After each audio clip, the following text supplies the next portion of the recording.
everyone, welcome back to Satisfactory. So last time we unlocked aluminium or aluminum, however you want to call it. So we unlocked that in phase 3. So we finally unlocked phase 3 and the first milestone in that, which was aluminium. And I needed to set up an aluminium factory before I could proceed any further, basically unlock the next milestones, right? So I have been busy with that. I have been working on building up an aluminium factory. And so I remembered that there was one aluminum node here, which is pure. One bauxite node, which is pure, right nearby my power plant, which I had no idea about. I saw that when I was building this power control tower, and I thought it would be a nice idea to build like a factory over here. This factory did not exactly pan out like I wanted it to. I wanted it to feel like it was being supported by this cliff edge, right? And I wanted it to go tall, a little bit taller than this, but unfortunately it became flat, which is fine, which is still nice. It's like the on this specific cliff side, which is nice. Also, I have not completed any decorations, right? All of these factories are just temporary in terms of how it looks. All the decorations, I'll be doing it later on. So for now, I'm just setting up the factories to get everything done. And I am using blueprints for the most part. As every single time, I always like blueprints. Every one of these is one singular blueprint, which takes in 120 bauxite ore and gives me 90 aluminum ingots. There are 3 of these smelters, right? 1, 2, and 3. So all of these in total is like 90 aluminum ingots. So, and it takes in 120 bauxite, and this is perfectly balanced, right? So it takes in 120 bauxite, and at the end it gives me like 90 aluminum ingot, which is perfect. So if we look at this blueprint, which is over here, so it takes in 120 bauxite ore, 180 water, 60 coal, 72 limestone, gives me 90 aluminum ingots. It's difficult to get these exact numbers. Like, for example, limestone is the most difficult one. Coal, water, and bauxite, you can get it perfectly. You can perfectly balance it. But 72 limestone is odd. And the reason it's 72 is because I'm underclocking this. And every single time I'm trying to make sure it's like perfectly balanced. That's the reason I'm underclocking it. And this also ensures that you save power. You're not using that much power. In fact, it adds up. Like every small factory, I have basically saved power in every single one of these blueprints. Not just this, right? Like even near my main base, etc. There are so many blueprints which are being underclocked, which is basically saving little bits of power every here and there, and it will add up quite a bit actually. And I will have a lot more power. Which I really like. I don't want to build more power plants. That was a huge task for me, like building that power plant, and I don't want to do that. So yeah, this blueprint is perfect. So this takes in like 120 bauxite, 180 water. It gives me 120 alumina solution and 50 silica. So that's the recipe I used. I think that's the default recipe. I'm not sure. So let's see. So if I go to the recipes, right? So alumina solution. So yes, so there were 2 recipes. This is a lot more efficient, means that it takes in 10 bauxite, gives me 12 alumina solution, right? So it's a little greater than 1:1 ratio. It's like 1:1.2. But this one, 12 bauxite to 12 alumina. So it's 1:1 ratio. So this is inefficient actually. But it gives me silica. But the reason I use this is because the numbers are good. So this is 200 per minute and this is 240 per minute. 200 per minute is extremely difficult to work with because so with the pure node, I'm getting 480 per minute. If I overclock it 3 times, I can get it 600. Then I can use that recipe. But that needs a tier 3 miner, a next Mark 5 belts for me to get that, which is I don't think I can unlock that soon. So all of my blueprints will just use this this recipe right now, and honestly it's fine. It adds a little bit to the awesome sync, right? Like the tickets, which is fine. So 50 silica, I'm just directly putting it into an awesome sync. If I ever need it for any case, I might put a smart splitter and put an overflow, or sorry, a smart splitter and put an overflow into the awesome sync so that I can use the silica if I want. But yeah, that's for future purpose. And over here, that alumina solution comes here, takes in coal, gives me scrap and water. This water, so liquids cannot be put directly into the awesome sink. You have to either convert it into packaged water and then put it into an awesome sink, or you need to use it in some other recipe which is converting a solid to something else and then put that into awesome sink. And the best recipe to use water for is basically limestone. Like this wet concrete recipe uses so much water, so you can just bring in limestone, take that extra bit of water that you generate over here, convert it into concrete, and just put that into awesome sink. I'm just putting it back into awesome sink. So I'm not using this concrete, by the way. I'm only using this recipe to get rid of the byproduct water over here. And I think, let's see. So if we go to wet concrete, so the recipe, aluminium scrap recipe, I have 2 recipes unlocked. The third one, I was not able to unlock it. I don't have it yet. Probably this is a blender recipe, so I don't have it. So over here, if we see, one needs petroleum coke, which I will stay far away from, right? Even though I think this is more efficient because this is 180 to 300, right? Whereas this one is, 12,000 alumina solution to 20 alumina scrap.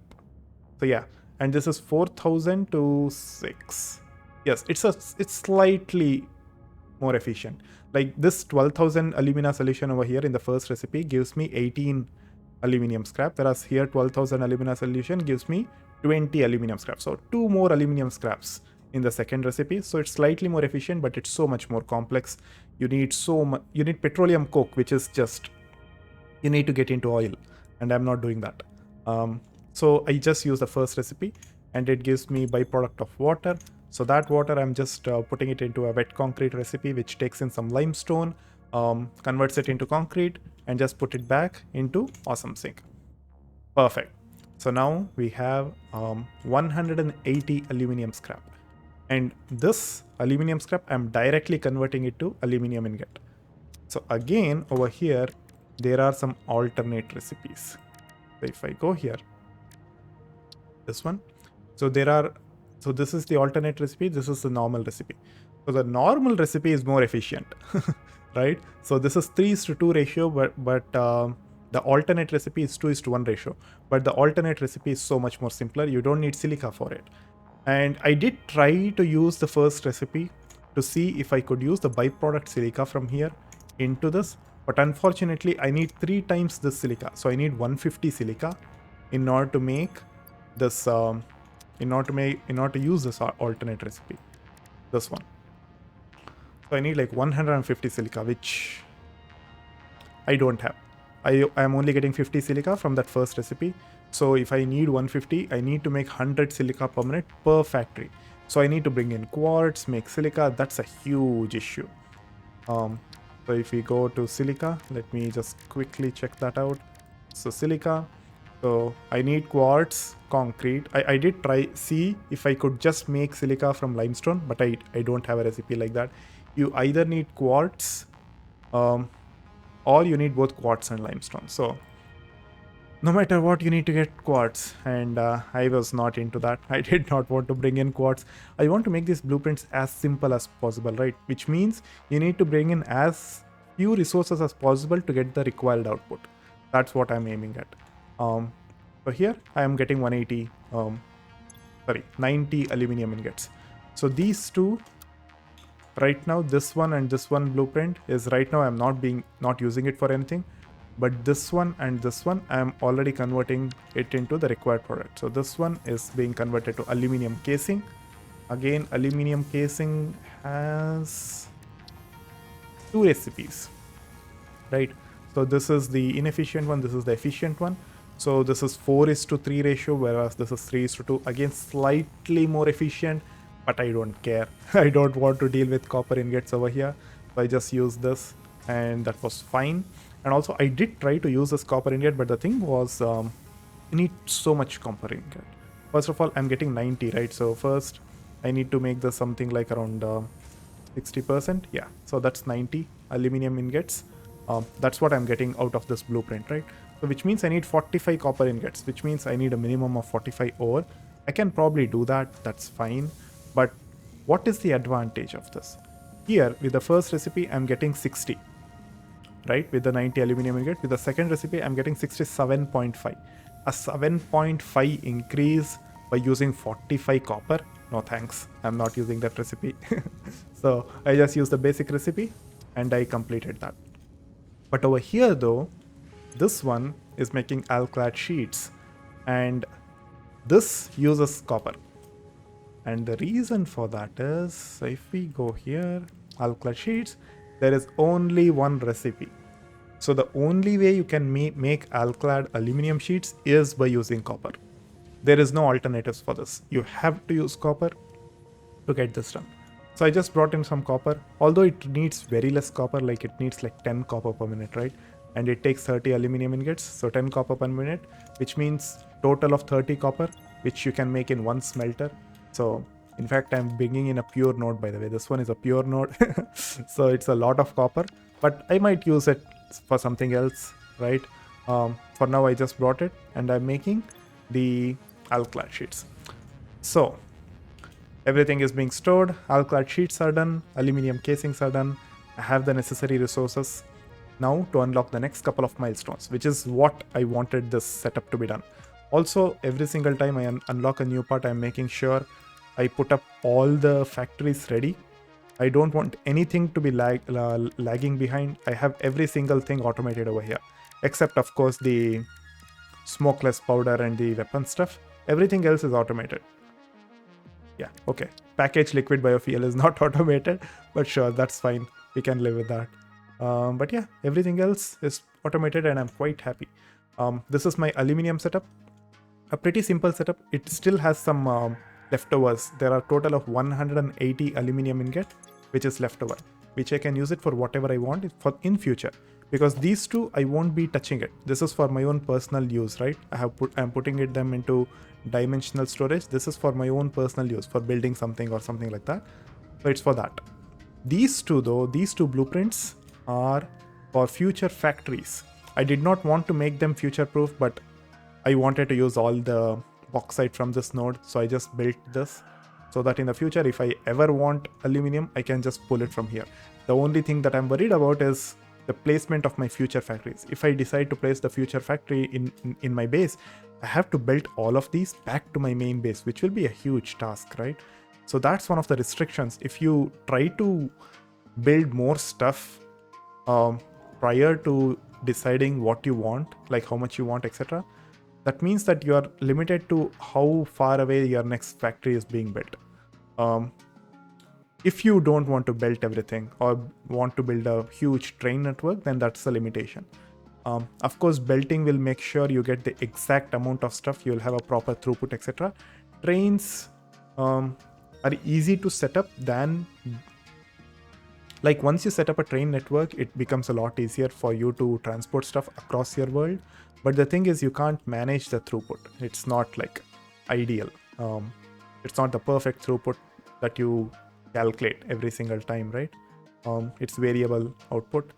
So that's one thing. I mean, there are advantages and disadvantages. So that's the reason I did not want to build these two, but I have built it. It's done. Let's see where my future factory goes. But yeah, building this factory was quite nice. I enjoyed this quite a bit. The one thing I will say is building factories right now is becoming so much more simpler because of blueprints. I have every single blueprints, right? And all of these blueprints, I'm making sure I'm only taking in raw resources. None of these are taking in like ingots. None of these takes in like iron plates, like an intermediate product. Every single one of these is just raw resource to final resource. Even the heavy modular frames, it takes raw resource, gives me the final product. So I am never thinking about intermediate stuff. So building factories is becoming so much more simpler. So I just plop it down and it was done. The only thing that I need to spend time in is with decoration stuff, right?